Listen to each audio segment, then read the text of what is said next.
Tadi kan saya udah statement ya, bangsa ini berjanji ke dunia ingin bikin kota kelas dunia. Menurut saya momentumnya tuh sekarang. Kapan laginya tuh nggak bisa, hanya sekarang. Ini keputusan bersejarah. Ya. Kenapa? Karena seluruh energi negara itu difokuskan ke satu titik tadi namanya IKN. Ya. Kalau kita pakai hukum pasar, misalkan BSD, misalkan kita bikin kota sebelah BSD itu butuh puluhan tahun ya untuk sampai ke level segitu kira-kira. Nah IKN ini akseleratif karena negaranya hadir bersama swasta. Kalau kota-kota yang baru itu kan 100% swasta. Nah jadi itu perbedaan dari sisi akselerasi. Saya kawan-kawan ya diangkat jadi kurator bulan lalu. Apa tugas kurator pembangunan IKN? Tugasnya memastikan antara cita-cita dengan praktek di lapangan itu nyambung. Paham ya? Jadi saya itu dibayar untuk komen gitu. Kemiringan, ini kurang hijau, ini kurang keren, ini itu gitu kan.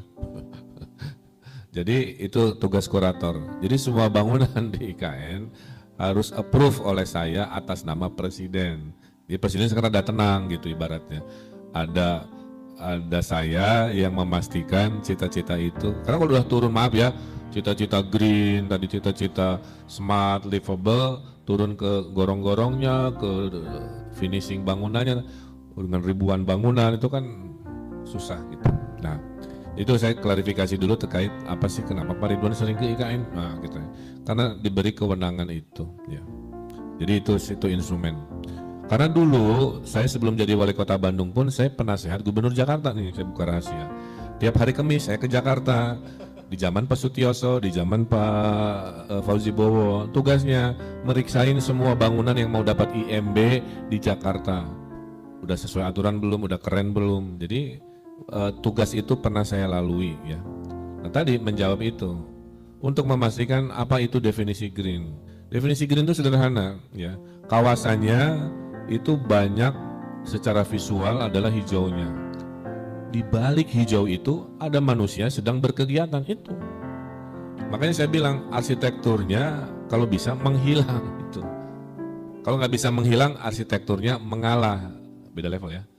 Yang sedang kita hindari adalah arsitekturnya berteriak. Wow, maaf ya, ya kayak kota-kota yang sekarang kan beton kaca itu definisinya berteriak. Kalau mengalah itu setengahnya itu tercover oleh tumbuh-tumbuhan, tapi manusia berkegiatan kayak gini. Ya, cuman luarnya itu kok kayak kebun, kayak apa gitu ya bangunannya kira-kira begitu. Atau menghilang, kalau menghilang tuh ya kayak bukit, ternyata ada markas Avenger kira-kira gitulah ya. Oh hutan, di balik hutan ternyata ada kantor polisi, nah kira-kira gitu. Nah jadi itu yang saya jaga ya, konsep hijaunya. Nah per hari ini tugas saya berat karena mayoritas nggak ikutan itu, makanya saya datang, saya koreksi. Udah ini jam 1 siang saya rapat lagi mengkoreksi proposal-proposal karena waktu orang datang tuh visinya tuh masih visi kota hari ini bukan kota masa depan, jadi keren-kerenan bentuk gitu kan. Lalu saya bilang ini forest city, forestnya dulu baru city, kira-kira gitu. Nah jadi kemudian dengan era digital, wahai para Gen Z se-Indonesia Raya, kamu tuh bisa work from anywhere, lupakan kota-kota besar itu. Kamu bisa tinggal di desa, asal ngerti how to make money dari digital. Kuncinya kan akses digital aja. Apalagi kalau kotanya keren gitu. Jadi makanya si IKN ini akan punya banyak peluang kerja untuk Gen Z, kamu-kamu yang umur 20-an banyak sekali. Tinggal di sana dengan kualitas kelas dunia, koneksinya pasti kelas dunia. So, kamu ngapain aja? Sekarang di Bali contohnya digital nomad. Saya punya temen nih, digital marketer Mbak di sana. Dia karyawannya 40, tadinya di Jakarta, gara-gara COVID pindah ke Bali. Dia bisa ngendaliin proyeknya kliennya di Jakarta, dianya di Bali, karyawannya 40. Tiap sore dia motoran ke pantai di Canggu, enak banget, duitnya banyak. Saya bilang dia lebih banyak dari making money di Jakarta, tapi lifestyle-nya luar biasa. Nah bayangkan IKN seperti itu. Kamu tinggal di sana, di Forest City, making money sama kayak Jakarta, tapi hidupnya lebih sehat. Kenapa? 5 minute city konsepnya. Kemana-mana, jaraknya 5 menit. Okay? Dari rumah ke mall, ibaratnya buat belanja, terus ada bis listrik, kalau nggak punya kendaraan sendiri, kalau bisa jalan kaki. Antar bangunan ada jembatan kayak di Hong Kong, kebayang ya? Kamu bayangin kamu dari Grand Indonesia mau ke Plaza Semanggi ibaratnya, nggak perlu ketemu trotoar. Kenapa? Karena antar gedungnya ada jembatan. Itu di Hong Kong. Kalau mau window shopping di level aspal, kalau mau produktif, nabrak-nabrak bangunan yang didesain sehingga bisa jalan kaki. Bayangkan kalau IKN itu mimpinya kayak Hong Kong dari sisi konektivitas yang produktif. Makanya berbanggalah karena semua yang keren-keren di dunia ini dikumpulin di sebuah kota baru yang namanya IKN. Kalau masih ada yang memperdebatkan, kan sudah jadi undang-undang, betul? Tadi dibilang ada yang setuju, ada yang enggak. Coba sebutkan di Republik ini, ada enggak yang setuju 100%? Nah, semua yang namanya oposisi, mau bagus mau enggak, pasti bilang tidak. Itu rumusnya, demokrasi ya. Tapi kalau sudah mayoritas oke, diketok palu, pas saya kan nggak nyoblos Pak Jokowi, dia bukan presiden saya, misalnya suka ada gitu ya, ya nggak bisa. Walaupun Anda nggak nyoblos Pak Jokowi, yang jadi presiden namanya Pak Jokowi. Ya hormati aja segala keputusannya, kan begitu. Nah kita tuh anak-anak muda harus berpikir gitu ya. Kita dikasih demokrasi untuk memutuskan sesuatu, nggak mungkin semuanya serba setuju 100%, tapi kalau mayoritas, kan demokrasi itu mayoritas ya. Mayoritas menyatakan A, yang nggak suka A ya terpaksa lah hormati keputusan A. Jadi mohon politisi ya, yang di medsos nggak usah balik kanan lagi ngomongin setuju nggak setuju, sudah diketok palu menjadi sejarah bangsa ini melalui undang-undang. Jadi siapapun presidennya melanjutkan, tidak boleh memberhentikan, tidak boleh membalik kanan kan. Saya kira ini harapan saya ya, supaya bangsa ini belajar selalu move on gitu, memperbaiki. Karena setiap pemimpin pasti punya kebaikan-kebaikan yang perlu dilanjutkan. Terima kasih Kang, terima kasih. Tepuk tangan sekali lagi untuk Kang Emil. Tinggal kalau pusat pemerintahnya pindah ke IKN. Nah nanti tuh tadi Bapak bilang bisa dijadikan RTH. Apakah gedung-gedung perkantoran yang ditinggalkan ini juga bisa dijadikan hunian untuk misalkan masyarakat berpenghasilan rendah, atau bisa diubah menjadikan hunian vertikal? Kalau misalkan bisa, apa saja tantangannya? Lalu untuk desain Pakubuwono Nusantara yang kemarin, kan Pak Jokowi sempat bilang Bapak ngasih nilai 9, itu emang desainnya kayak apa sih Pak? Apakah ada unsur-unsur lokalnya atau seperti apa Pak? Terima kasih. Silakan. Kamu kemarin kesana nggak? Nggak, dengar aja. Iya. Jadi yang pertama begini, sampai hari ini ya, nanti aset-aset yang ditinggalkan itu kan ada 1.600 triliun menurut Kementerian Keuangan ya, dan 300 triliun yang siap dikonversi secepatnya. Itu tuh masih berbentuk tata uang, jadi masih matematika aja, belum tata ruang. Jadi jangan gini, oh ini jadi apa, nggak bisa. Harus oleh Gubernur Jakarta dulu, visinya apa, klaster Monas. Jadi jangan diketeng-keteng, maaf ya istilah saya, diketeng-keteng ini jadi, ini visinya apa dulu? Apa jadi CBD baru kayak Sudirman? Ya udah, berarti full kantor-kantor swasta lagi kan. Genzi itu yang digital mungkin ngambil kantor bekas Menteri Kominfo mungkin gitu ya, kantornya di bekas Menteri Kementerian BUMN. Kalau visi tata ruang Jakartanya menyatakan itu CBD, atau visi tata ruangnya itu menjadi pariwisata. Kemarin saya bilang sama Pak Jokowi, ini istana Istana Merdeka kan, nanti jadi apa kan gitu ya. Kalau dia jadi visi Jakartanya jadi pariwisata, Istana Merdeka bisa jadi museum kan? Kan ada ribuan lukisan warisan Bung Karno sekarang di gudang, ya saking banyaknya. Kan bisa jadi museum aja, semua dibalikin lagi, kita tiap weekend main ke Istana Merdeka tapi sebagai pengunjung museum. Jadi poinnya adalah semua itu memungkinkan, mau jadi hunian menengah bawah, atau RTH, atau RTH-nya dipotong-potong atau apa, kita menunggu dulu visi DKJ-nya, daerah khusus Jakarta. Betul?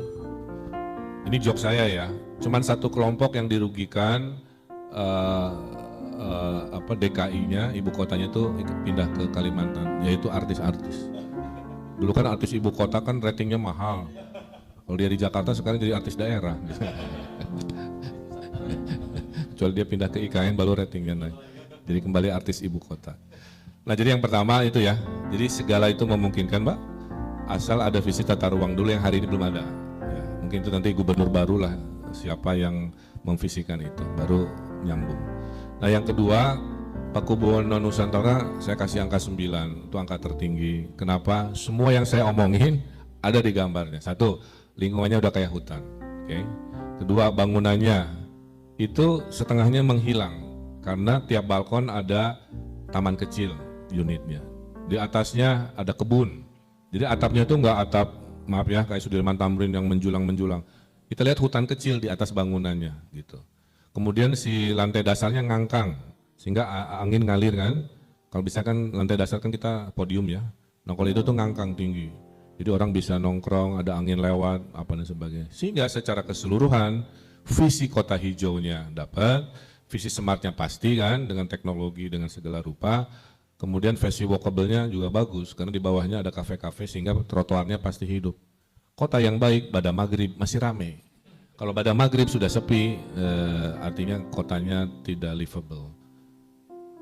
Itu ada di contoh itu. Makanya saya akan ambil proyek ini untuk saya tunjukkan kepada calon investor yang sekarang ngantri itu, ini tolong diikuti. Kalau ini dikalikan ribuan dalam waktu 10 tahun, menurut saya sebagai arsitek ya, ini profesional yang punya kebanggaan, ada kota yang betul-betul luar biasa. Terima kasih. Saya persilakan kembali. Teman-teman media lainnya. Pak, silakan. Halo, selamat pagi Mas Dana, Pak RK dan juga Kak Sultan. Aku Ayu dari background aku arsitektur dan juga aku Gen Z.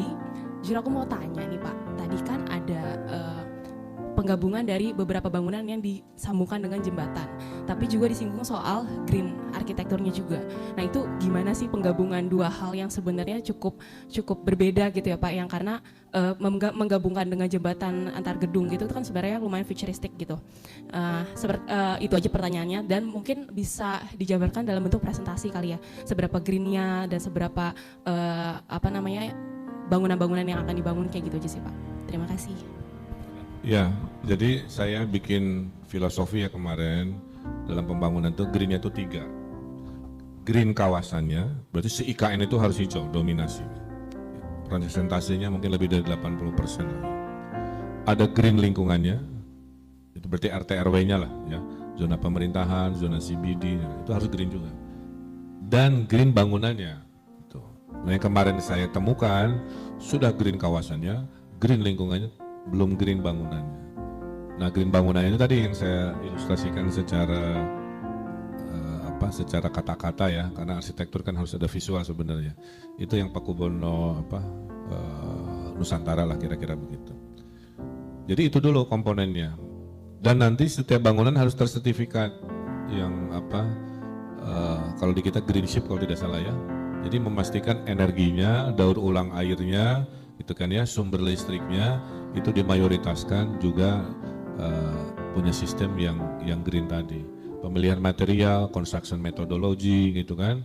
Kalau bisa lokal semua. Karena kalau terlalu jauh-jauh kan ada carbon footprint kan, ngangkut dari mana gitu kan, boros bensin ini lagi. Jadi kita membuat definisi green itu bukan visualnya saja ya. Bukan saya mau bikin green building ya udah beli cat hijau aja. Tapi dari konstruksinya, sumber materialnya, sistem energinya sampai ke visualnya memenuhi syarat sebagai green architecture. Itu yang saya jaga. Saya bilang ke Pak Jokowi, saya kewalahan Pak kalau sendirian. Saya akan bikin tim, ya, tim yang akan memastikan semua proposal masuk itu lolos itu. Kalau lolos berarti kita tenang. Nah, ini sedang akan di SK-kan oleh dikepreskan oleh Pak Jokowi, tim penasehat pembangunan IKN. Versi hari ini hanya Ridwan Kamil sendirian. Karunya Pak Ridwan. Dan saya itu dulu diminta jadi kurator itu dari zaman Gubernur Jabar. Cuman saya menolak karena tugas saya di Jawa Barat belum selesai. Nah sekarang kan saya udah beres. Ya udah, berarti saya bisa meluangkan waktu. Nah, yang berikutnya, kota ini kan harus produktif. Sehari bisa 5 meeting. Coba cek ke orang Jakarta, sehari berapa meeting? Maksimal 3 misalkan ya. Untuk produktif hidupnya sehari 5 meeting, 7 meeting, mobilitas itu menjadi penting. Maka 5-minute city itulah yang akan menjamin Anda hidup produktif. Saya punya teman Mbak, kerjanya lawyer di GKBI, tahu kan? Di Semanggi. Dia cuma mau nge-gym zaman dulu ya. Kemana? Ke Plaza Semanggi. Mau nge-gym nih. Dia muter dulu kan, naik mobil, kemacet-macetan, muter di bundaran HI itu kan. Hanya untuk, kalau ada jembatan, cus gitu ibaratnya kan. Kan dia 3 menit dari GKBI, ibaratnya gitu lah. Nah, kekeliruan kota yang mobilitasnya tidak didesain dengan produktif, sedang kita desain di sana. Nah, the best example in the world adalah Hong Kong. Interbuildingnya punya jembatan di level lantai atasnya, bukan di dasarnya. Sehingga saya kan pernah tinggal di Hong Kong, makanya saya valid ngomongnya. Saya bisa nembus 15 bangunan tanpa ke trotoar. Karena antar bangunan sepanjang Sudirman Tamrin ada jembatannya di lantai 2-nya. Cus. Balik lagi ketinggalan dompet masih gampang. Makanya orang Hong Kong jarang ingkar janji. Nggak ada alasan, oh macet, nggak bisa. Nah, the best example dari seluruh dunia ini Mbak, sedang divisikan, ada semuanya di IKN. Tinggal ya orang Indonesia ya, antara narasi dengan aksi kadang-kadang suka nggak nyambung. Kadang-kadang itu tugas saya memastikan narasi dan aksi di lapangan sesuai. Saya bilang ke Pak Jokowi, Pak kita reuni lagi 2045 ya, Bapak usia 84, Ridwan Kamil 74 kan, kita datang lagi, apakah IKN yang kita visikan berhasil atau malah gagal kan? Nah itu dari awal makanya kita pastikan ada sistem itu. Terima kasih kan. Saya persilakan kembali jika masih ada pertanyaan. Silakan. Terima kasih Kang Danang, Kang Sultan sama Kang Emil. Perkenalkan nama saya Fian, saya dari Zando Agency. Pertanyaan saya, tadi kan kita udah ngomongin tentang lingkungan nih, tentang forest semuanya. Pertanyaan saya itu apa dampak yang diantisipasi dalam perubahan pembangunan ini? Silakan Kang Emil. Saya sudah mengingatkan 2 hal. Pada saat hadir peradaban baru, peradaban lamanya itu harus lestari, harus ikut maju.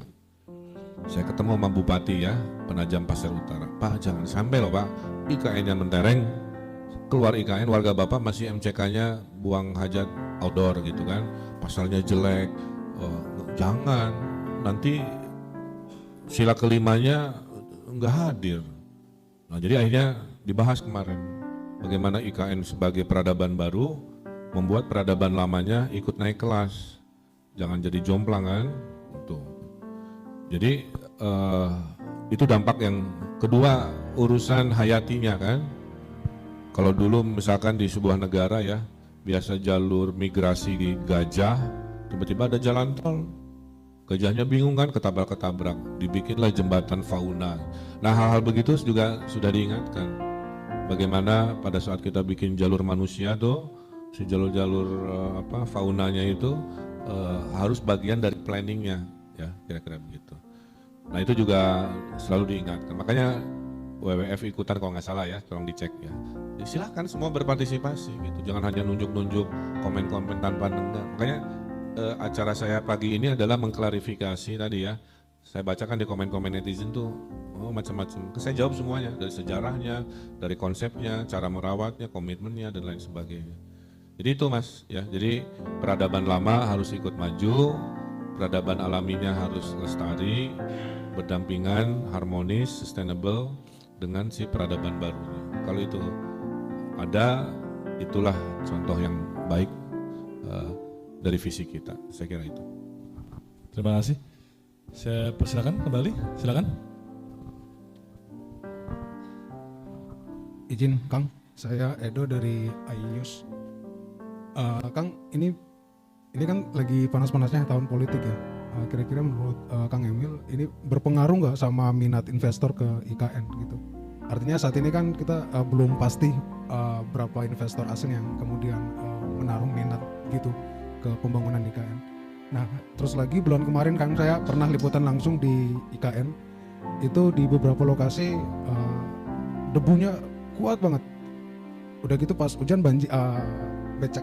Jadi menyisakan lumpur, dan itu di jalur warga, di jalur masyarakat. Nah, Kang Emil melihat ini seperti apa? Artinya untuk mengatasi, satu sisi adanya pembangunan IKN, tapi di sisi lain menyisakan debu dan becek di sekitar warga begitu Kang Emil. Nah, kira-kira untuk mengatasi hal itu seperti apa? Terima kasih. Ya gini, yang pertama, kalau saya investor, saya pasti wait and see. Oke. bener nggak nih, yakin nggak, nah, gitu kan. Maka yang minat asing itu memang sudah banyak, udah ada LOI istilahnya, letter of intent, suratnya tuh udah ada. Tapi memulai groundbreaking mereka masih nunggu.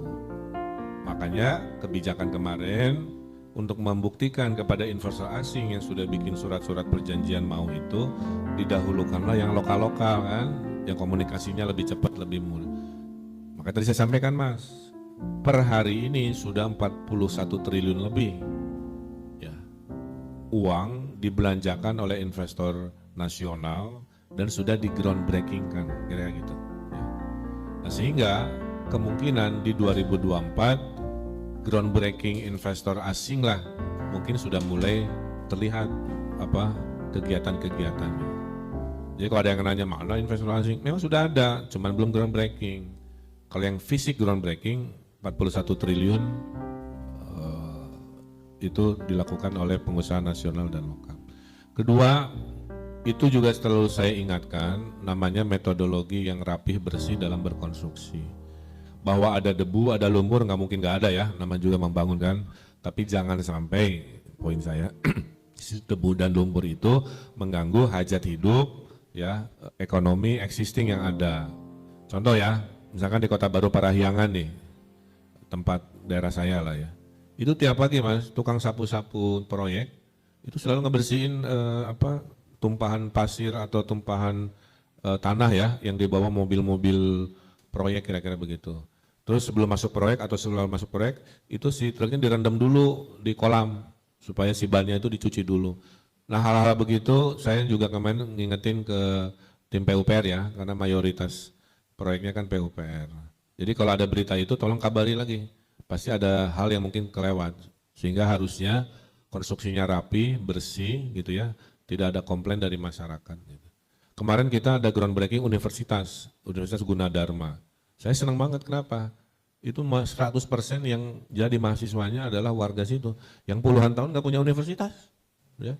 Dengan ada begitu kan saya udah kebayang, dia lulus kan kerja di IKN semua mayoritas. Kita akan kekurangan orang di sana untuk segala rupa. Maka lagi dikebut sekolah juga. Tapi poinnya semua yang terbaik termasuk proses konstruksi harus kita hadirkan. Terima kasih. Baik, terima kasih. Saya persilakan kembali jika masih ada pertanyaan. Atau kita rasa cukup, Bapak Ibu semuanya. Baik, mungkin Kang Emil karena juga waktu sudah jam 11, pas, alhamdulillah nih sangat tepat waktu kita hari ini. 45 menit berdialog dan 15 menit tanya jawab. Mungkin terakhir saya persilakan mungkin dari Mas Sultan dan juga Kang Emil terakhir untuk memberikan closing statement-nya terkait IKN hari ini. Silakan Mas Sultan. Iya, terima kasih Mas Dana. Tentu tadi apa yang disampaikan Kang Emil, saya sangat setuju bahwa tidak ada kebijakan yang sempurna dan memastikan semuanya setuju. Dan tentu dalam koridor kebijakan publik pun tantangannya adalah memastikan semua perencanaan dan visi-visi tersebut sesuai dengan apa yang ada di lapangan. Maka ruang dialog seperti itulah yang kemudian harus kita isi dengan kegiatan-kegiatan intelektual, kegiatan konstruktif, justru tidak kemudian kembali ke belakang dan justru memundurkan peradaban yang sedang kita majukan.